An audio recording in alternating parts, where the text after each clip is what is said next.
दोस्तों की हाल चाल ने जनाब तुसी देखते पे हो अपना देश पंजाब टीवी ते मैं थोड़ा मेजबान मुहम्मद नदीम खरल। सब तो पहले अपने चैनल को करना है सबसक्राइब ते बेल आइकन ते क्लिक करना है अच्छी ते बेहतरीन वीडियो दा नोटिफिकेशन हमेशा की तरह वीरां भरावां ते सज्जनां नूं मिलता रहे। अल्लाह दे खास फजल नाल वीरां वास्ते अज नीली दे दो बेहतरीन और अनमोल तोहफे लेके हाजिर होए। एक पहले ने एक जनाब मज दूजे ने बाकी कैमरे की निगाह दे विच तसल्लियां करानियां ने।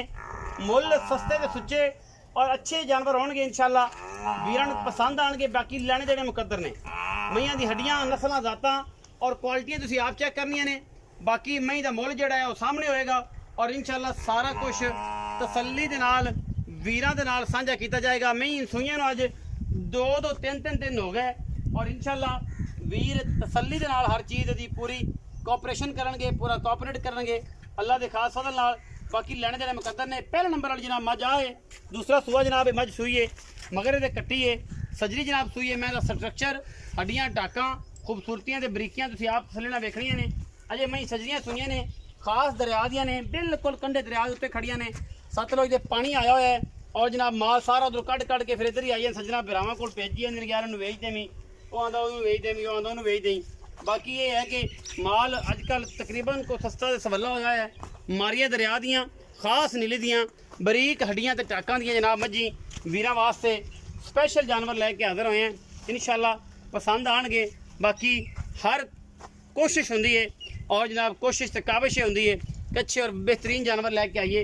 पूरी नीली है अल्लाह के फजल नाल। अगर ये बॉडी की गल करिए तो बड़ी खूबसूरत बॉडी है तो निकोली कोई नहीं। बाकी सिर खूबसूरत तौण वलैत लम्मी अखा दोवें जवाब और माशाल्लाह चंगी जनाब है झोटी है दूजन नस्ल पूरी है जात पूरी है खानदान पूरा है। मैं उन्हें प्योर नीली है अल्लाह के फजल करम दे नाल इंशाल्लाह वीरां नूं पसंद आउणगे।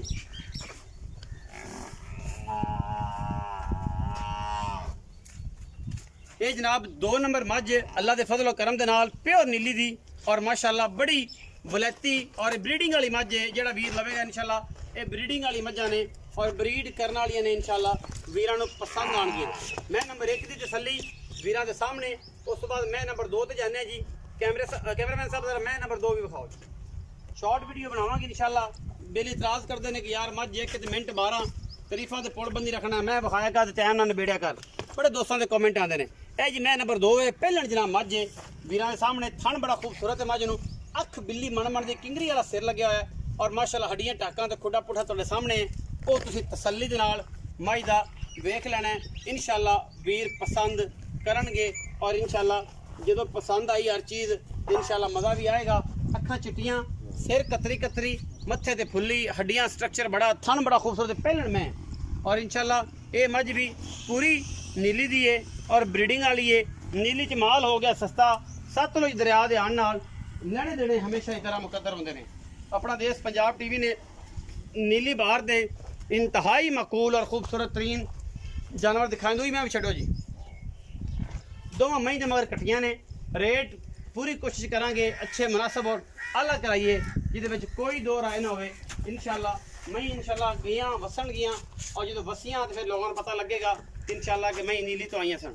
ये जनाब मैं नंबर 2 है दूजे नंबर जी मैं ये भी दूसरे सुआ सुई है और स्ट्रक्चर ते कद काठ मई नूं बड़ा खूबसूरत और लम्बे चंगे वड्डे जोड़ां दी जनाब मज्जी ने अल्लाह के फजल करम नाल।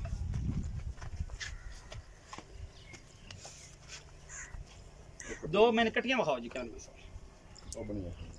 कट्टियां विखा उतर कट्टियां दसी ना किंदी केड़ी ए जेडी पहलन दी है हां जी 2 नंबर मैं दी कट्टी हां 2 नंबर मैं दी ओ जेडी कट्टी है ओ 1 नंबर मैं दी कट्टी है वड्डी दी हां जी। अच्छा पहलन मैं दी कट्टी आ है मथे ते फुल्ली छोटी है ते जेडी दूजन मैं उंदी वड्डी फुल्ली है पैर चिट्टा है पैर चिट्टा सो अनबहणी वाला मगरला हां जी। अच्छा ये निशानियां ने हां जी। आओ जी इत्थे ही आओ उस्ताद जी इत्थे जी। की हाल चाल ने जी ठीक ठाक सेहत तबीयत ठीक है अल्हम्दुलिल्लाह खैरियत है सारी शुक्र है। मैं 2 खाइयां ने हां जी। किन्ने सो एक जेडे पहले नंबर दिखाई तुसी हां जी ते दूसरा सुबह सोई है। अच्छा जी दूसरे नंबर वाले पहले ने हां जी। किन्ने दिनां दी सुई ਇਹਨਾਂ ਨੂੰ ਅੱਜ ਹੋ ਗਏ 3 ਦਿਨ ਸੂਈਆਂ ਨੂੰ। 3 ਦਿਨ ਸੂਈਆਂ। 3 ਦਿਨ ਸੂਈਆਂ। ਅੱਛਾ ਕਿੰਨਾ ਦੁੱਧ ਸਾਰੀਆਂ ਕੋਲ ਐਵੇਂ ਪੱਕੀ ਗੱਲ ਕਰਨੀ ਜਿਹੜੀ ਐਵੇਂ ਲੋਕਾਂ ਦਾ ਕੋਡ ਨਹੀਂ ਮਾਰ। ਪੱਕੀ ਗੱਲ 10 ਕਿਲੋ ਦੋਵਾਂ ਕੋਲ ਦੁੱਧ। 5 ਸਿਰ ਉਸਲੇ 5 ਸਿਰ ਹਾਂਜੀ ਦੋਵਾਂ ਕੋਲ ਸਜਰੀਆਂ ਸੂਈਆਂ ਨੇ। ਜੋ ਬਾਕੀ 14 ਸਿਰ ਪੋ 13 14 ਕਿਲੋ ਪੜਨਗੀਆਂ। ਆ ਇਹ 15 ਸਿਰ ਕਰ ਸੇ ਭੁੱਖਾਂ ਦੇ ਮਰੀਆਂ ਹੋਈਆਂ ਨੇ। ਭੁੱਖਾਂ ਦੀ ਮਰੀਆਂ ਦਰਿਆ ਤੋਂ ਤੁਸੀਂ ਰੋਜ਼ ਹੀ ਆਉਂਦੇ ਜਾਂਦੇ ਦਰਿਆ ਪੱਠਾ ਧਰੀ ਜਾ ਕੋਈ ਨਹੀਂ। ਰਿਆ ਕੋਈ ਨਹੀਂ। ਹਾਂਜੀ ਦਰਿਆ ਦੇ ਵਿੱਚ ਪੱਠਾ ਬਿਲਕੁਲ ਕੋਈ ਨਹੀਂ, ਸਾਰਾ ਪਾਣੀ ਆਇਆ ਪਿਆ। ਕੋਟ ਬਲੋਚਾ ਵੀ ਬੈਠ ਕੇ ਤਗਾ ਆਪਣਾ ਮੇਰਾ ਖਿਆਲ ਲੱਗੇ ਸਾਲਮ ਕਰਾਸ ਕਰ। ਸਾਲਮ ਪਾਣੀ ਕ੍ਰਾਸ ਕਰਕੇ ਨੂਰੇ ਵਾਲੇ ਬੰਦ ਨਾ ਜਾ ਲੱਗਿਆ। ਅਗਾ ਨਸੀਬ ਹੈ ਪਰ ਕਿੱਥੇ ਜਾਂਦਾ ਹੈ। ਹਾਂਜੀ ਅੱਛਾ ਹੁਣ ਕੀ ਇਹਨਾਂ ਦਾ ਮੁਹੱਬਤ ਵਾਲਾ ਮੁੱਲ ਹੈ, ਪਿਆਰ ਵਾਲੀ ਗੱਲ ਕਰਨੀ ਹੈ ਪੱਕੀ ਜੀ। ਪੱਕੀ ਜੇ ਸਲਾਫ ਨੂੰ ਦੇਖ ਵਿਖਾ ਤੇ ਨਾ ਹਾਂ। ਫਾਈਨਲ ਜਈਆਂ ਮੁਹੱਬਤਾਂ ਤਾਂ ਘਾਟ ਘਟਾ ਤੇ ਹਾਂ 8,40,000 ਦੇ ਨਹੀਂ। 4-20 ਦਬਾ ਹਾਂਜੀ ਕੋਈ ਪਿਆਰ ਮੁਹੱਬਤ ਪੱਕੀ ਜੀ ਗੱਲ ਕਰ। ਪੱਕੀ ਕੀਤੀ ਹੈ, ਕੱਚੇ ਪੱਕੀ। ਨਹੀਂ ਕੀਤੀ। ਮੈਂ 10 ਲੱਖ ਦੀ 8 ਲੱਖ 40,000 40,000 4-20 ਦਫਾ ਹਾਂਜੀ ਜਿਹੜੀ ਮਰਜ਼ੀ ਲੈ ਲੈ। ਜਿਹੜੇ ਮਰਜ਼ੀ ਕੋਲ। ਦੁੱਧ ਜਿਹੜਾ ਦੋਵਾਂ ਦੇ ਕੋਲ ਹੈ ਹਾਂਜੀ ਉਹ 10 ਕਿਲੋ 10 ਕਿਲੋ ਉਸ ਕੋਲ 10 ਕਿਲੋ ਉਸ ਕੋਲ। ਹਾਂਜੀ ਮੈਂ ਆਗਾ ਦੁੱਧ ਇਨਸ਼ਾਅੱਲਾ ਅੱਛਾ ਕਰਨਗੀਆਂ ਇਹ, ਕਿਉਂਕਿ ਨੀਲੀ ਦੀਆਂ ਮੱਝਾਂ ਨੇ, ਬਰੀਡਿੰਗ ਵਾਲੀਆਂ ਮੱਝਾਂ ਨੇ, ਨਸਲ ਵਾਲੀਆਂ ਮੱਝਾਂ ਨੇ ਤੇ ਇਨਸ਼ਾਅੱਲਾ ਵੀਰਾਂ ਨੂੰ ਸ਼ੌਕ ਕਰਾਉਣਗੀਆਂ। ਅਗਰ ਵੀਰਾਂ ਨੇ ਸ਼ੌਕ ਕੀਤਾ ਤੇ ਅੱਲਾ ਦੇ ਫਜ਼ਲ ਨਾਲ ਬੜੀਆਂ ਨਸਲੀ ਤੇ ਬੜੀਆਂ ਖੂਬਸੂਰਤ ਤੇ ਬੜੀਆਂ ਆਊਟ ਕਲਾਸ ਮੱਝਾਂ ਨੀਲੀ ਦੀਆਂ ਵੀਰਾਂ ਨੂੰ ਸ਼ੌਕ ਕਰਾਵਾਂਗੇ ਅੱਲਾ ਦੇ ਖਾਸ ਫਜ਼ਲ ਨਾਲ। 4,20,000 ਦੇ ਭਾਅ ਨੇ, 8,000 ਰੁਪਏ ਡਿਮਾਂਡ ਹੈ, ਵਿੱਚ 19-20 ਵੀ ਕਰਾ ਲਾਂਗੇ, ਜ਼ਿਆਦਾ ਕੋਈ ਨਹੀਂ ਹੋਣਾ, ਬਸ ਅੱਖ ਝਪਕਣ ਹੋਣਾ ਹੈ। ਵੀਡੀਓ ਅੱਛੀ ਲੱਗੀ ਵੀਡੀਓ ਨੂੰ ਲਾਈਕ ਸ਼ੇਅਰ ਤੇ ਕਮੈਂਟ ਜ਼ਰੂਰ ਕਰਿਆ ਜੇ, ਆਪਣੀ ਰਾਏ ਨਾਲ ਸਾਨੂੰ ਕਰਿਆ ਜੇ ਜ਼ਰੂਰ। ਅਗਾ ਪਾਕਿस्तान जिंदाबाद, पाक आर्मी हमेशा जिंदाबाद।